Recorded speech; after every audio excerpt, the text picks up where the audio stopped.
25th June 2025 is not an isolated incident, it is another damning entry in a long list of horrors.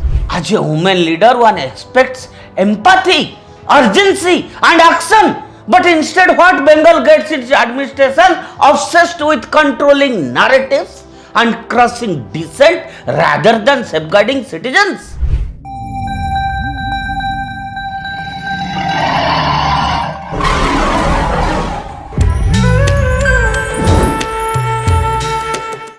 Namaskar, myself Deepak Kumar Rath. I welcome you to the digital media of Uday India.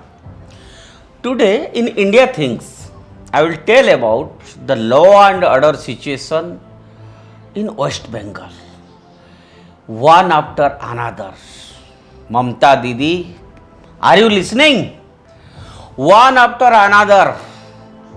The law and order situation is worsening in the state.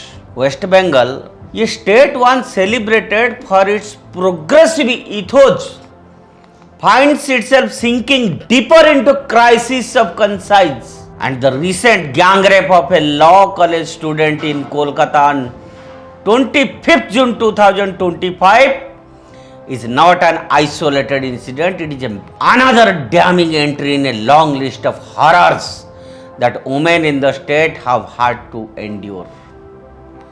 What makes this tragedy even more grievous is the sheer brazenness with which it occurred.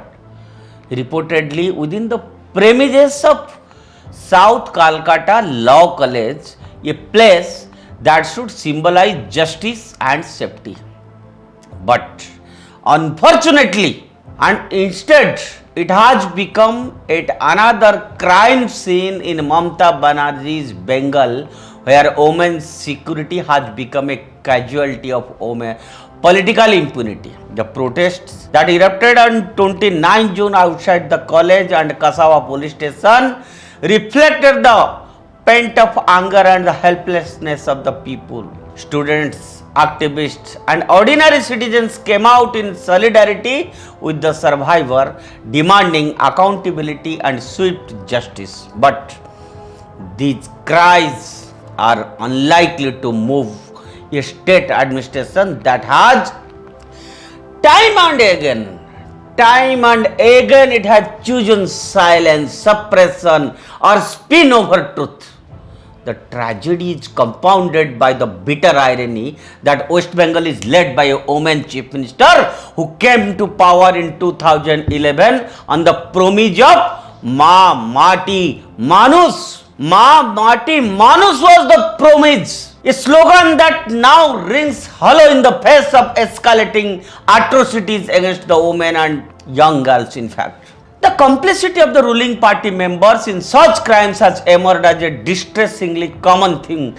Time after time, those aligned with the ruling Trinamool Congress party has been accused of sexual violence, harassment and intimidation of women, and often the system has shielded them. In some cases, FIRs are diluted, police inaction is deliberate and survivors face character assassination or threats. The ruling establishment seems more invested in protecting its own than ensuring justice for the victims.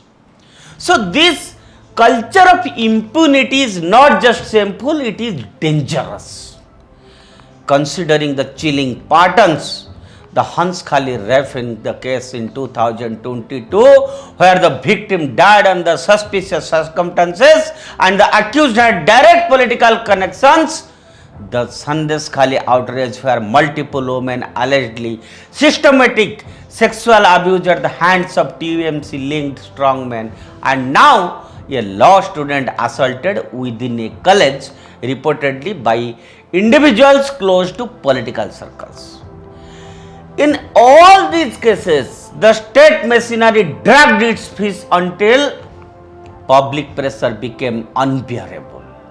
When a government fails to act unless forced to, it fails by design. The ruling party, instead of introspecting or purging its ranks, often falls back on deflection, blaming opposition, conspiracies, or communal agendas. This refusal to take ownership of systematic failure is part of the problem. In fact, it fosters a climate where criminals with political patronage feel emboldened. Women are not just unsafe in public spaces or educational institutions, they are unsafe under a regime that prioritizes political optics over personal safety. Moreover, Chief Minister Mamta Didi's personal silence on many of these cases is deafening.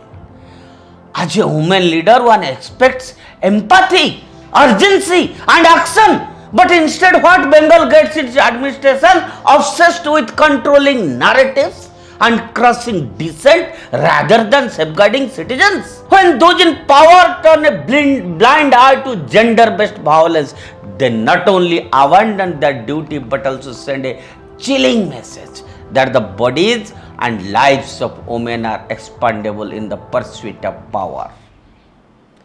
The people of West Bengal deserves better.